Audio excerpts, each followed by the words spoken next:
যেহেতু আমি বৃহত্তৰ স্বাৰ্থত জুবিনদাৰ ন্যায় দাবীত আমি সমগ্ৰ অসমৰ ৰাইজৰ লগত আছোঁ। প্ৰতিটো সময়ত কথা কোৱা বা চৰকাৰৰ ওপৰত মুখ্যমন্ত্ৰীৰ ওপৰত অভিযোগ আনা মোৰ উদ্দেশ্য নহয়। কিন্তু শেহতীয়াভাৱে আমাক যেন লাগিছে যে মুখ্যমন্ত্ৰী হিমন্ত বিশ্ব শৰ্মা ডাঙৰীয়া জুবিন দাক আমি শ্ৰদ্ধা কৰোঁ, তেওঁ নকৰে। আৰু সৰু সৰুকৈ যথেষ্ট উদাহৰণ আছে।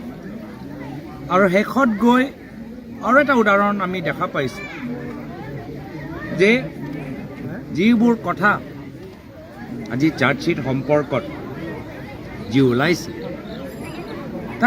তাত হিমন্ত বিশ্ব শৰ্মা ডাঙৰীয়াৰ ৰাজনীতি স্পষ্ট। ন্যায় নহয়, জুবিনদাৰ চৰিত্ৰ হনন তেখেতে বিচাৰে। অসমৰ সমাজৰ মাজত আজিৰ তাৰিখত জুবিনদাই যি স্থান লাভ কৰিছে, পৰৱৰ্তী দিনত সেই স্থানটো নাইকিয়া হৈ যায়।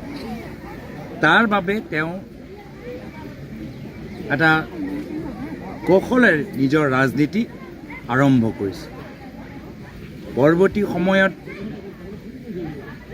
জুবিনদাৰ যি তেওঁৰ যি লেগেচি, তেওঁৰ যে আমাৰ অসমীয়া সমাজৰ ওপৰত যি প্ৰভাৱ এৰি থৈ গৈছে, সেইখিনি যে মানুহে পাহৰি যায়, বেলেগ দৃষ্টিৰে চায়, তাৰ বাবে তেওঁ চেষ্টা কৰিছে। আৰু সেইকাৰণে আমাৰ সামূহিক দায়িত্ব, জুবিনদা আমাৰ অসমৰ কাঞ্চনজংঘা। জুবিনদাৰ ক্ষেত্ৰত আমি সকলোৱে ন্যায় বিচাৰোঁ। জুবিনদাৰ চৰিত্ৰ হনন আমি নিবিচাৰোঁ। আৰু জুবিনদাৰ ওপৰত, তেওঁৰ ব্যক্তিত্বৰ ওপৰত, তেওঁৰ জীৱনৰ ওপৰত যি কলা দাগ হিমন্ত বিশ্ব শৰ্মা ডাঙৰীয়া লগাবলৈ চেষ্টা কৰিছে, আমি গৰিহণা দিছোঁ। আৰু মই কৈছোঁ যে তেখেতৰ ৰাজনীতি মই ওচৰৰ পৰা পাইছোঁ আৰু তেখেতৰ ৰাজনীতি আমি ভালদৰে চিনি পাওঁ।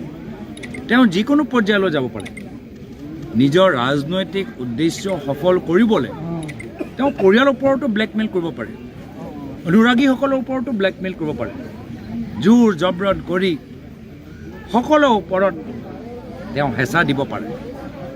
সেইকাৰণে এই সময়ত আমি সকলোৱে একত্ৰিত হ'ব লাগিব, সজাগ হ'ব লাগিব, সতৰ্ক হ'ব লাগিব। জুবিনদাৰ পৰিয়াল বা অনুৰাগী বা সমৰ্থক বা তেখেতৰ আমাৰ সমাজত এৰি থৈ যোৱা যে প্ৰভাৱ, তাৰ ওপৰত কোনোবা ওপৰত আমি হিমন্ত বিশ্ব শৰ্মা ডাঙৰীয়া কলা দাগ বা তেওঁলোকৰ ৰাজনৈতিক হেঁচা প্ৰয়োগ হ'বলৈ নিদিওঁ, ব্যৱহাৰ কৰিবলৈ নিদিওঁ। আৰু এটা কথা, এনে সামাজিক মাধ্যম যে বাছি ল'লে আৰু বেলেগ মানে সামাজিক মাধ্যম কিয় বাছি ল'লে? ধৰক সামাজিক মাধ্যমত যিটো সৃষ্টিছে, আপুনি ধৰক SIT আছিলে, এই সময়তো আপুনি মানে এই কথাবোৰ ক'ব লাগিছিলে বুলি কয়, মানে সেই সম্পৰ্কত কিবা ক'ব লাগে? চাওক, আমাৰ যিখিনি কথা আমি ক'বলৈ বিচাৰিলোঁ সেইখিনি ক'লোঁ। মূল কথাটো হ'ল যে হিমন্ত বিশ্ব শৰ্মা ডাঙৰীয়া জুবিনদা সম্পৰ্কে ৰাজনীতি, এইখিনি কথা ৰাইজৰ মাজত চৰ্চিত হওক, প্ৰচাৰ মাধ্যমৰ দ্বাৰা চৰ্চিত হওক, সামাজিক মাধ্যম দ্বাৰা চৰ্চিত হওক। আৰু আমাৰ আজি বিভিন্ন সভা সমিতিটো আমি ক'বলৈ আৰম্ভ কৰিছোঁ যে এই ক্ষেত্ৰত আমি সকলোৱে একত্ৰিত হোৱাটো উচিত, সজাগ হোৱাটো উচিত।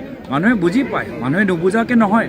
য'তেই মই কৈছোঁ মানুহে বুজি পাইছে, কিন্তু আমি যে মুখত এই মনত যিখিনি কথা আছে আমি মুখত আনিবলৈ যে সক্ষম হৈছোঁ, ৰাজহুৱা মঞ্চত সামাজিক মাধ্যম যোগেদি হওক বা আপোনালোকৰ যোগেদি হওক, আমি যে ক'বলৈ আৰম্ভ কৰিছোঁ, ৰাইজে বেয়া পোৱা নাই।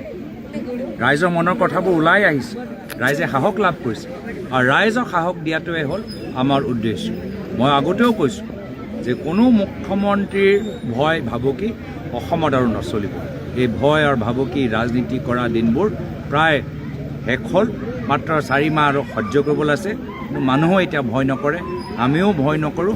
আমি সকলোৱে একত্ৰিত হৈ শক্তিশালী হ'মগৈ আৰু অসমৰ ভিতৰত পুনৰবাৰ যে কোনো ব্যক্তিয়ে ভুলতে পুলিচ SIT ভয় দেখাই সাংবাদিক সাধাৰণ ৰাইজক কলেজৰ ছাত্ৰসকলক যে ভয় ভাবুকি দেখাই তেওঁলোকৰ কণ্ঠতে ৰুধিব নোৱাৰে এনেকুৱা এটা পৰিস্থিতি আমি ভৱিষ্যত গঢ়ি তুলিম। Thank U